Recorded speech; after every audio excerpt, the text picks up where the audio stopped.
जय हिंद। कैसे हैं आप सभी? आशा करता हूँ सभी स्वस्थ और मज़े में होंगे।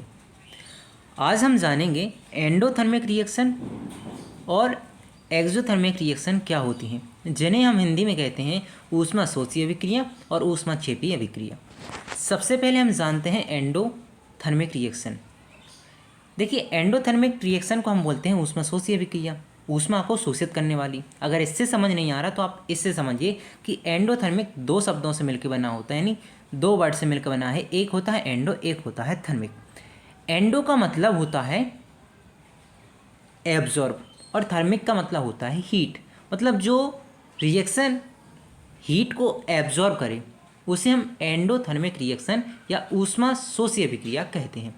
अब कुछ एग्जाम्पल की सहायता से हम इसको समझने की कोशिश करते हैं। जैसे मान के चलिए हमारे पास में एक बर्फ़ है, हमने फ्रिज से निकाली है, ठीक है। इसको हमने रूम टेम्परेचर पर रख दिया। अब कुछ समय बाद हम देखेंगे ये बर्फ़ जो है पिघल चुकी है और कुछ समय बाद देखेंगे ये पूरी तरह पानी में बदल गई है। तो ये क्या हो रही है? ये हमारे पास में जो इन्वायरमेंट है, इन्वायरमेंट से ये हीट को एब्जॉर्ब कर रही है, मतलब ऊष्मा को क्या कर रही है? अवशोषित कर रही है। तो इसे हम बोलते हैं एंडोथर्मिक रिएक्शन या ऊष्माशोषीय अभिक्रिया।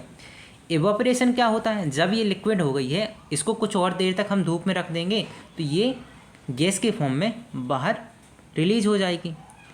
अब कुकिंग में कैसे उपयोग कर सकते हैं? कुकिंग में हम रोटी बनाते हैं तब क्या करते हैं? हम गैस पर रोटी को सेंकते हैं। तो क्या है, जो रोटी है वो क्या है, गैस से क्या कर रही है? ऊष्मा एब्जॉर्ब कर रही है, ठीक है।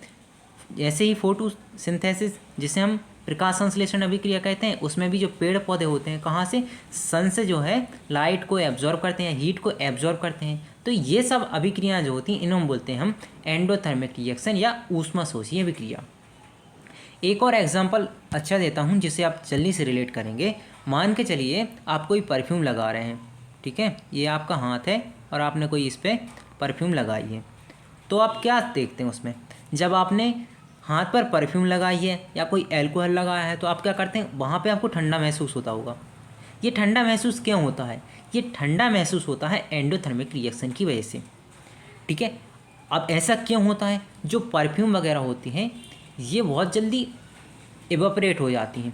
अब इनको इवापोरेट होने के लिए एनर्जी चाहिए, यानी हीट चाहिए, ऊष्मा चाहिए। कहाँ से लेंगे? तो ये हमारे शरीर से हीट को लेके बाहर निकल जाएंगे। जैसे ही हमारे शरीर से हीट को लेंगे तो उस पर्टिकुलर जगह पर हमें ठंडा महसूस होता है, ठीक है।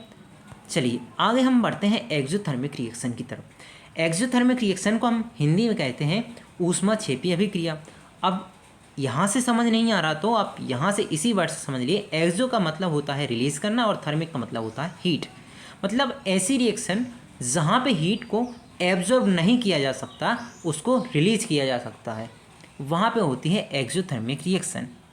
अब रस्टिंग आयरन थोड़ी लेंदी प्रोसेस, धीरे धीरे होती है, इसलिए इसको समझने में आपको थोड़ी कठिनाई होगी। लेकिन आप अगर, जैसे हमने आइस का उदाहरण लिया था पीछे, उसी को हम ले लें कि हम किसी फ्रिज में लिक्विड फॉर्म में पानी को रखते हैं तो कुछ देर बाद देखते हैं, घंटे 2 घंटे बाद तो बर्फ़ बन जाता है। तो क्या करते हैं, इस पानी में से जितनी भी हीट होगी वह रिलीज़ कर देगा बाहर को, कौन? फ्रिज। तो इससे ही पानी जो है बर्फ़ के फॉर्म में आ जाएगा, ठीक है। दूसरा एग्जाम्पल लीजिए। मान के चलिए आप कहीं पर परमाणु विस्फोट कर दें तो वहाँ पे भी क्या है, एक हीट उत्पन्न होगी, ऊष्मा उत्पन्न होगी। तीसरा एग्जाम्पल लीजिए कि आप एक आग के पास बैठे हैं, ठीक है। यहाँ पे ये आग जल रही है, आप यहाँ पे बैठे हैं, ठीक है। तो आग जल रही है, आग जल रही है ऑक्सीजन के प्रेजेंट में। अब जब आग जलेगी तो क्या होगा? ऊष्मा होगी, हीट होगी। मतलब यहाँ भी क्या है हो रहा है? एक्सोथर्मिक रिएक्शन, मतलब ऊष्मा का उत्सर्जन हो रहा है। आशा करता हूँ आपको ये दोनों ही रिएक्शन समझ में आ गई होगी कि एंडोथर्मिक और एक्सोथर्मिक रिएक्शन क्या होती हैं। मिलते हैं किसी नए टॉपिक के साथ। जय हिंद।